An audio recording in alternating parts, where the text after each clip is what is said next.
জাপানের ছোট বড় যে স্টেশনই হোক সেখানে কিন্তু ময়লা ফেলার একটা জায়গা থাকে, তবে এটা কিন্তু বাহিরের ময়লা না। আপনি এখানে এসে কিছু খাবার দাবার করবেন, তখন কিন্তু আপনার সেটা ফেলতে হবে। তো সেগুলো ফেলার জন্য কিন্তু সুন্দর একটা ব্যবস্থা আছে। তো বিশেষ করে এরকম জুসের একটা জিদোহান ভাইকি থাকে, যেখান থেকে আপনি জুসও কিনতে পারবেন, বিভিন্ন ধরনের চা কিনতে পাওয়া যায়। তো সেগুলো খাওয়ার পর আপনার যে বোতল, যে ক্যান, সেগুলো ফেলার জন্য কিন্তু নির্দিষ্ট একটা জায়গা আছে। এখানে ফেলার জন্য আপনি যে জিনিসগুলো পাবেন, দেখেন এখানে ক্যান, আপনার ক্যান জাতীয় যে জিনিস সেটা এখানে ফেলতে পারবেন। পরবর্তী আছে বোতল জাতীয়, কাঁচের বোতল টোতল এখানে ফেলতে পারবেন।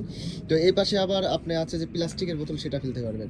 আর এখানে আপনার বিভিন্ন ধরনের কাগজ, আপনার বিভিন্ন ধরনের টিস্যু পেপার, এগুলা এখানে ফেলতে পারবেন। আর এখান থেকে যেগুলো ক্রয় করবেন সেগুলা এখানে ফেলতে পারবেন। তবে এখানে কিন্তু এই যে আপনার যে কফি খাওয়ার যে কাপগুলো, এগুলো কিন্তু ফেলতে পারবেন না। বিভিন্ন নিয়ম আছে, এই নিয়মগুলো যদি জাপানিজরা মেনে চলে, যার কারণে কিন্তু জাপানটা এত সুন্দর পরিবেশ, এবং যারা বাহির থেকে আসে তারাও কিন্তু এই জিনিসগুলো মানার চেষ্টা করে।